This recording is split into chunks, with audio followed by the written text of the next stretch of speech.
Salut! On est enfin rendu à faire les prévisions financières. Cette étape-là, elle est à faire uniquement si vous savez déjà qu'est-ce qui s'en vient dans votre année. Si vous ne le savez pas, ben sautez cette étape-là, sautez la vidéo, puis allez tout de suite à l'importation, parce que c'est ça qui va vous apporter votre historique, puis avec lequel on va être capable de voir les moyennes mensuelles qu'on va pouvoir utiliser pour prévoir l'avenir en incluant l'inflation dans la feuille budget.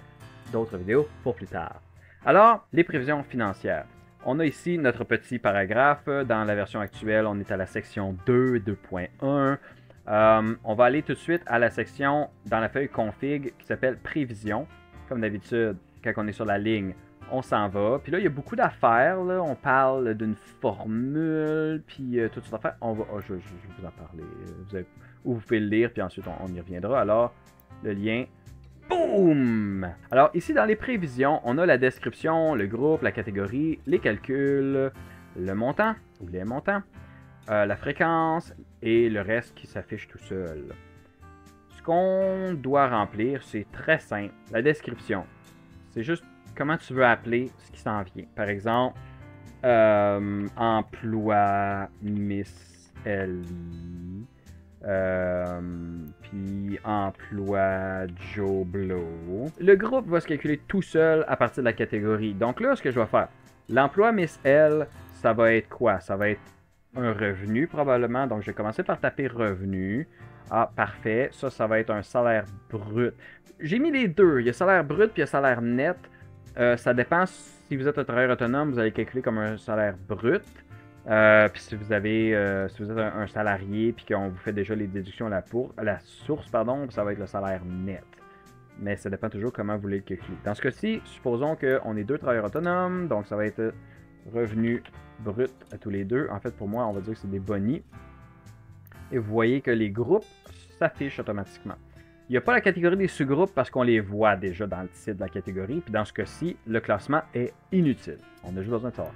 Les calculs, si vous regardez dans la petite boîte, vous avez un exemple avec le texte qui vous dit à quoi ça sert. C'est une sorte de bac à sable. Un bac à sable, c'est quelque chose où vous pouvez faire ce que vous voulez dedans.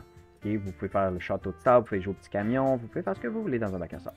Donc, c'est pour faire des calculs. Par exemple, je commence avec un égal comme d'habitude. Laissez-moi agrandir ça pour vous. On va mettre la souris pour qu'on puisse voir qu'est-ce qui se passe. Ouais, on voit pas vraiment bien qu'est-ce qui se passe. Égal, ça veut dire, attention, il va y avoir une formule. Puis ensuite, on peut y aller avec, par exemple, dans son cas de salaire brut, disons qu'elle facture 75 de l'heure, pas 75 j'ai dit, fois, donc fois c'est l'astérix qu'on a sur le clavier, je pense que c'est Shift 8. Ouais, Shift 8 si vous n'avez pas le petit papier numérique à droite. C'est ça. Donc Shift 8 pour la multiplication. Donc 75 de l'heure fois, on va dire une moyenne de 25 heures par semaine. Le rêve. Fois, on va dire 48 semaines par année. Égale. Wow! On n'a jamais fait ça dans notre vie, mais c'est un exemple.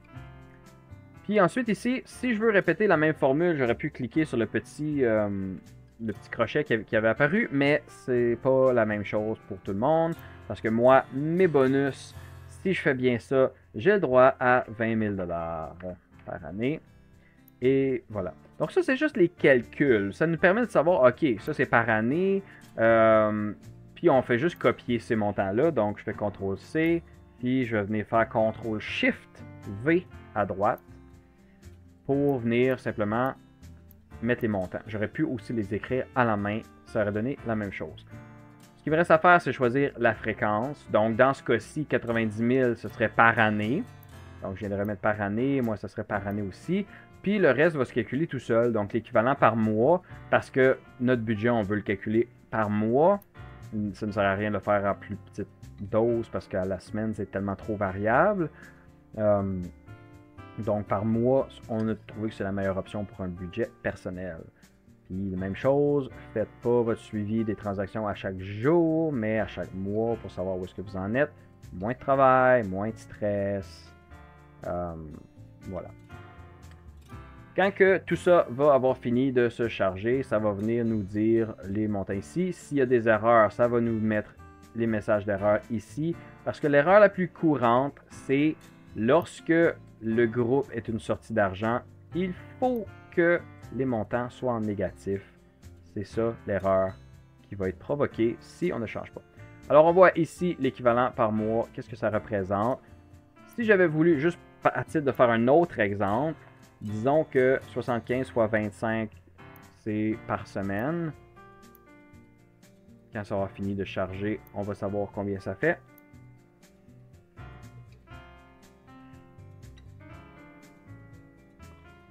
Ah, ça charge encore.